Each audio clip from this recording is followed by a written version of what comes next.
This is a production of Cornell University. Well, great. Thanks, everyone, and hopefully you're enjoying the day. It's been really wonderful and a lot to learn and take in. I think Tom Kilser and I are the only two in this session, and we're going to be talking about managing cover crops for forage. And I will say, at least I believe Tom and I are both in some ways talking mostly about feeding cattle. And some of you may have questions about other livestock. And maybe we can answer that, and maybe someone else here in this room can answer those questions too. So I told Tom I would try to give an introduction to what he was going to say. So here we go. One of the things that I feel like really helped cover crops take off pretty quickly. No, let's rephrase that. Not quickly. But once people realized, once people started cover cropping finally, after how many years we kept trying to get them to do it, Sandra? I think once people realized that they could also actually use those cover crops as a feed source, you know, the adoption rate really skyrocketed for us anyway in Vermont. And I'm not, some of the work that Tom did, that we've done as well, people really started to look at cover crops as more than a cover crop. Not that cover crops aren't important, but I think, many of the farmers we work with, feed and making sure you have enough feed and high quality feed to feed those animals that are producing the milk or the meat. I mean, that's your top priority, and really everything else comes after that. Even though all the other components, managing the soil, all these things are obviously critical to getting high quality feed, everything sort of stops at making sure those cows can give milk, at least in Vermont. So, selling cover crops has been a difficult, sell. But again, once people realized that there was an opportunity to gain more than just a pat on the back, things really took off. And I personally worked with a number of organic dairies, so I'll talk about grazing a little bit, and Tom will talk more about stored feed. I personally saw a lot of organic dairy farmers in particular starting to plant cover crops as they were thinking about rotations to actually extend their grazing season. And that's where I really started to think about, boy, maybe we could get all of our other dairy farms to think about this too. So, I mean, we've heard enough about all the great things that cover crops do, so I'm not going to spend my time talking about that. But one of the things that we saw early on when we first started looking at double cropping, John Jemison and I and a few others from the University of Maine had this project funded through the IPM Center to look at double cropping. I think that was in, like 2009 or 2010. And it was in organic systems, but this is the same in conventional systems. What we really saw was one of the benefits to doing it was just reduced weed pressure. There were a lot less weeds in the corn following a harvest of a cover crop. And so that was a real benefit on top of the soil quality benefits, on top of the fact that people were getting feed, especially in an organic system. Having a lot less weed pressure was another major benefit to this system. All right, so back to how we're working with farmers on thinking about cover cropping. And this is where I feel like we still have a lot of work to do. But, when a farmer starts thinking about growing crops, he doesn't start thinking about that the day he goes out with his planter or his harvester. He's thinking about that and planning for that all the time through the whole season. It's not just something like, I'll have time to make that feed today. He's really planning this whole system out. And what we really want farmers to do is actually plan for cover cropping well before the time that they actually do it. And especially if you're thinking about using cover crops for feed, you need to plan for that, okay? Because they really need to be planted at a certain time at the right seeding rate. The type of cover crop you may choose will change depending on what you're feeding or when you want to harvest it. Herbicide programs, the maturity of your corn, these are all things that you need to plan for to be able to harvest a cover crop for feed. So we're really looking at, you know, the entire year and planning that out and having cover crops be an actual part of your crop plan. Now, for those of us that are, you know, researchers, scientists, you know, working whatever we're doing, this seems like something that we would just do, but it really hasn't been that way. You know, cover crops have not actually been a part of somebody's cropping plan, and that's changing, but we're continuing to encourage that so that we're more successful. All right, so one of the first pieces that we've been trying to consider for many years now, I almost feel like a broken record, but you're a new audience, so you haven't heard me say this before, is that we've been really trying to get farmers to grow shorter season corn to be able to get those cover crops planted more timely. Now, that's been a really hard sell. It's changed a lot over the last 10 years since I started talking about this. People are shifting away from really long season corn, but I've collected this same data for 14 years. And it is true that the relative maturity of the corn is not a good indicator of top performance. That a short season corn can often outperform a long season corn. And it's really more dependent upon variety selection and less, you know, dependent on the relative maturity, which is the value of having university corn variety trial experiments. And Cornell, I know, just started doing theirs again, and we're partnering with them, but really being able to see a lot of different varieties across a lot of different maturities is important, because we not only want the farmer to choose, you know, a 98-day relative maturity variety, but we want them to choose the best one so that the yield is as high as that 108-day variety that they used to grow. Okay, so why? Here's just an example, but why do we want farmers to plant shorter season corn? So they harvest it earlier, and they're able to plant the cover crop at the time that's best for the cover crop. Okay, so whether you're growing it for feed or just, you know, I shouldn't say just as a cover crop, but as a cover crop, timing of planting is very important. And so this is data from Vermont, compiled over many years, but you can see the relative maturity. These are all different varieties. And then these are the planting dates. So we tried to plant the longer season corn a bit earlier than the shorter season corn. But you can see when we're planting corn, that's kind of in this 80-day range to early 90-day range, we can be harvesting that in most years in early September. That gives us plenty of time to get a cover crop in.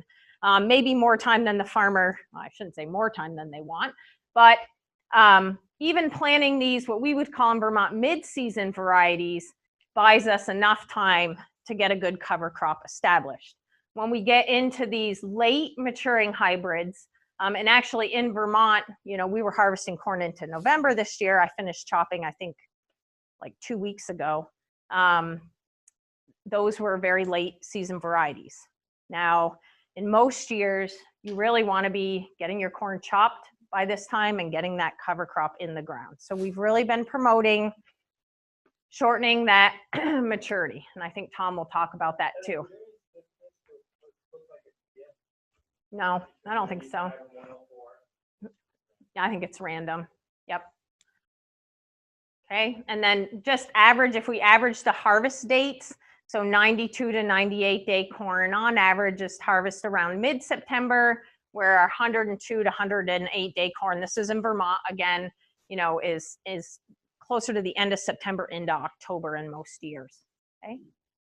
All right, so the next thing we're really trying to get people to focus on is planting date. And especially if you really want to have a nice stand of forage, right? You want to make sure it's planted timely so that it has time to grow a bit, tiller, and produce a lot of biomass the next year. So we've done years of planting date studies, and you can see dry matter yield. This is the following year when this is winter rye is planted at different dates, okay?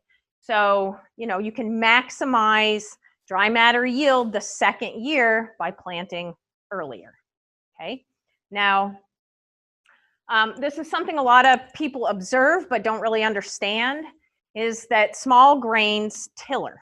So you have one plant, and then from that one seed, they make multiple plants. And you can observe this in the field when you plant a winter rye cover crop and you see those single spikelets come out of the ground, and then you go back, hopefully, 2-3 weeks later, probably 3 weeks later, a month later, and you see the whole area is filled in. You don't see bare ground anymore, okay? Now, if you plant too late, if you're planting in October, let's say, okay, what ends up happening is you just see those spikelets and you say, oh, I have a really thin stand this year, because it didn't have enough time to tiller and actually fill in, okay? So that's bad from an environmental perspective, but also from a forage perspective, because if you don't get any tillering, you have a lot less yield the next year. So that's part of the importance of planting timely, so that you can reduce your seeding rate, for one thing, okay? And you make up for that by getting more tillering and then more yield the next year. And then, of course, you have better ground cover, more root system, all of those positive benefits, okay? So tillering can account for almost 60% of the yield. So it's really important. And it's only going to tiller if it's planted timely, okay? So you need to get the corn harvested, get the cover crop on time, okay, and give it enough time to actually grow and tiller and fill in. All right, so seeding rate, we've had this conversation over and over and over again, and we've gone up on seeding rates, down on seeding rates. Oftentimes, if we're planting for forage, we do tend to plant at higher seeding rates than if we're just cover cropping. Now, in Vermont, we recommend at this point, I think we're at 75 pounds, Sandra, if it's seeded on time, because at 75 pounds, really, you should get enough tillering to fill in. But often many of our farmers will bump those seeding rates up to get more biomass for forage, okay? Now, if you're trying to kill that cover crop through tillage next year, you likely don't want all of that biomass. So it makes sense to have a slightly lower seeding rate, okay? But if you're trying to maximize biomass, you may want to increase that seeding rate, make sure it's planted on time, right? And then you have a good forage stand. Now, if you start thinking about this as a forage and not just a cover crop, okay, a lot of people don't put as much effort into their cover crops as they should. People put a lot of effort into growing crops. And so what we're trying to do is get people to put as much effort into this crop as they do their other crops. All right, so variety selection. These are 3 common. There's also winter barley, but that's not quite as common because it doesn't overwinter very well in Vermont. It probably does here. But most farmers are growing rye, triticale, or wheat as a forage crop. And the thing that I want you to notice is dry matter yields. This is actually from this year. So dry matter yields and time of harvest. Okay, so winter rye, we were getting about 2 tons of yield, and this was harvested in the boot stage. Okay, and it was harvested the 23rd of May. So if you're trying to plant corn after this, I think most farmers want that to come off as soon as possible, so that then they can go in and plant their corn, right? Now you can see for us, triticale was about a week later. And then wheat was right around the same time. Now, Tom saw opposite of what we saw. He saw lower yields with wheat, I think you said, and higher yields with the other crops, but whatever variety we grew. I think it was a forage wheat, so. I don't remember the exact varieties. I don't see Sarah here. She worked on the project. Samantha here? No, she's not here either. Okay, so I mean, just really, I think for most farmers, this is what's really important to them, as well as the yields, but being able to get it off timely enough, have enough time to get the corn crop in, or whatever other crop they may be growing after that. May not be corn, maybe soybeans, maybe something else, okay? So variety selection is important. Here's some other types of grains that we looked at, and also varieties. So here's Huron rye. This is a variety not stated, triticale, trical 099, 141. Here's a winter barley, and then 2 types of wheat and spelt, okay? Now you can see the difference in yields from the different forage types and varieties. But again, I think the important thing for many farmers here is right here. When are we harvesting this stuff? Okay. So with our Huron rye, that was harvested about the same time as this triticale variety not stated. Again, right around the 3rd week of May. And then everything else was after that. And I think what was really interesting is that these different triticale varieties are heading out at different times.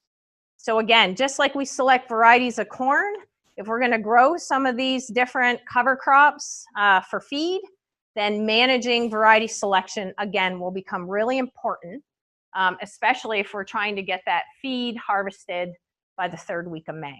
We don't want to pick a late season triticale to plant and end up not harvesting until June, right? And then you can see spelt was much later, and then this year, you know, wheat was late as well.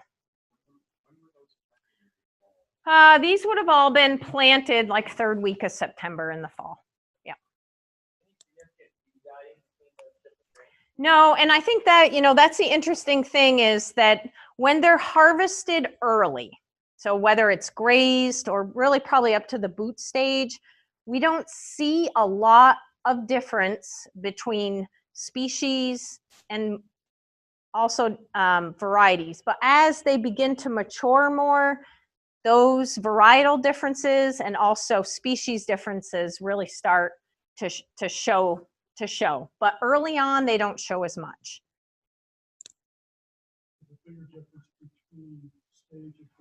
Yes, exactly. Yep. Okay, so nitrogen management, Tom will talk about this as well, but basically we do see a response to fertilizing these winter forages in some cases. And I think just the take-home message is, would you grow any other crop without considering its nutrient needs? And really that's what you need to think about, you know, and sometimes we'll see a yield response from adding additional nitrogen, sometimes we won't. But really what you need to do is figure out what its nutrient needs are and understand if you're meeting those, correct? And really, basically what we do for the most part is plant the cover crop and hope it grows, okay? But if you're growing it as a crop, you have a very different perspective and you wouldn't just throw a crop out there without even thinking about what it needed to eat. And so it's no different with this. This was spring applied, yep. But, you know, like what we generally see is if there's no manure addition to the system, you're going to need fertility, right? That just makes sense. With manure, whether or not you need additional fertility, that depends, okay? And I think Tom will talk about that more. And same kind of thing, once you start growing 2 crops in a season, you need to be thinking about what those 2 crops need, okay? Not just your main season crop. And we see farmers get into trouble with this all the time. They're double cropping. Here's the crop nitrogen removal rate for just a standard double crop. You're looking at an N removal rate almost, you know, over 250 pounds. Okay, and most people are only fertilizing for their corn. And what ends up happening is, you know, this cereal is taking out almost 100 pounds of nitrogen. And so what ends up happening is their corn needs a lot more to eat. And if they haven't planned for that, they can run into a lot of trouble, okay? It's caught a lot of people by surprise, where they'll take a PSNT and they get back the results and it's twice what they would normally do. Is this a benefit or not, you know, growing this as a feed? Okay, and I think Tom will talk about the economics. So this is stage of harvest, vegetative, boot, milk, soft dough, different times that you can harvest a forage, all with different quality analysis and all with different yields. And really, you know, when you choose to harvest is completely in your ball court as a farmer. What are you looking for? You need pasture, you need feed, you need heifer feed. The weather wasn't any good, so you ended up here instead of here. You know, all those things happen. But as Tom just mentioned, stage of harvest has more impact on quality than anything else. Okay. And this is net energy of lactation for the different harvest stages. Did you give me a 5-minute already and I didn't see you? You didn't wave? I just did it. Oh, okay. like, man, don't be so subtle, you know, just get up here. Okay. And, you know, so again, this is vegetative NELs, and you can see it's highest with the vegetative. It starts to move down. When you get into the milk stage, it's actually the lowest. And then it begins to go up again as you get to the soft dough stage, because you're making grain, right? You're making energy at that point. So the worst time really to harvest is in the milk stage, okay? All right, so I'll just touch on grazing a little bit. We've done a lot of studies looking at grazing winter forages. So this is in West Swanton. And you can just see cows have grazed this versus not. So you can see they just really like to trim off the top leafy part. What we've seen over the years of doing this work is that it's a nice way to get the cows out onto pasture 1 to 2 weeks before you would put them out on standard perennial forage pasture. Now, this obviously is dependent on the year, but in the study that we conducted in West Swanton, you can see we almost had a ton of dry matter by the 3rd of May. And this farm doesn't normally put their cows out to pasture until about the 14th, 15th of May. And what we got off the pasture, that first graze, you know, was a small fraction of what we had from grazing the cool season forage. So before they even put the cows out on their normal pasture, they were able to get about a ton of dry matter and then start their normal grazing season. For people that graze and want to get those animals out of the barn as soon as possible in the spring, this is a really nice system to do that. It also produces very, very high quality feed. And it's actually, in some ways, it seems to be a bit more balanced than the perennial pasture. Perennial pasture in the spring tends to be very, very high in protein. The winter cereals aren't quite as high. So the cows actually respond quite nicely to the winter forage and produce a lot of milk, according to the farmers I work with. And I'll just end on forage brassicas, because these have become popular in cover crop mixes, but are also very popular for grazing. And another crop that we've done a lot of work looking at planting dates and yields. And I think really what we found over the years is planting a forage brassica by mid-August is ideal to get enough biomass to be able to graze kind of end of October into early November, okay? So don't start thinking about planting your forage brassica September 1st, even though intuitively that's what you would think. So I think I'm probably out of time. So I'll end on that. That's just a system that one of our farmers uses. And I'll turn it over to Tom Kilser. Oh, okie dokie. Yes. You were talking about planting, planting, and corn and everything. What about other vegetables and other vegetables? Are there good vegetable plants so that you can then plan to use that, like, and rotate in a cover crop? You mean shorter season vegetables? Yeah, like, are there particular crops that are good to team up with, like a cover crop system? Well, I think you ultimately want to team every crop up with a cover crop system, but and there are vegetable producers in this room. I guess I'm one of those too. Actually, I own a vegetable farm. But you know, I think generally, at least on our vegetable farm, it's very diverse, and we have crops, you know, coming in and out all the time. And so we're really planning cover cropping for each one of those particular vegetables. You know, it's a really different system. And I don't know, you know, Pete, if you want to say anything about what you do, but I find that we're cover cropping almost all year long in our vegetable farm, not just at a particular time like many dairy farms. So it's pretty different, but yeah, it works really good. We have not done that, but we've tried to into roll down stuff. Cover crop, and it didn't work so well. Yes. Yeah, like comment on planting cover crops, forage on all the corn ground. I grew 200 acres of corn, chop it all, and the last couple of years I've planted triticale back in, but I don't intend to harvest all those corn acres.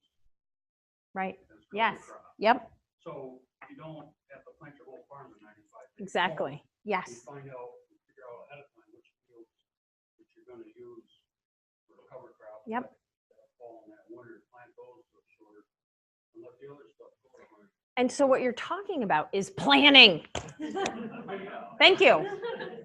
But no, you're absolutely right. Looking at the system and saying this will fit well here, and this, you know, this is my best land. I want to do this here. Yeah. Well, it's not always the best. No, It's but land that's maybe gonna, 'cause I take the cover crop off and then I strip till corn right into that stump. So yeah, it has to be, I'm not gonna wait till it's maybe mature or Yeah. it's in the highest stage possible. I got the window, I got 5 days of weather, Right. good weather. We're gonna mow it, because if we wait, it's gonna get right. far Too ahead of far. us. Yes. So we're gonna mow it, Mhm. immature, put it up cows, they don't care, Yeah. and get the corn planted. Yeah, I think that's a good point. I think what we find now is that even though people want, you know, it'd be nice to wait a little bit, but here's our time, and we're just going, and it may be a little less yield, but that's okay. You know, yeah, it's a trade-off. Got extra feed. And I think that's for at least the farmers I've been working with, and it's probably the same with you. You know, it's also given farmers another way to manage that cover crop in the spring. If it does get a little ahead of them, harder to burn down, harder to plow under, whatever they're doing, I'm going to take it as feed. And we saw a lot of that this year with the weather that we had in Vermont. People are.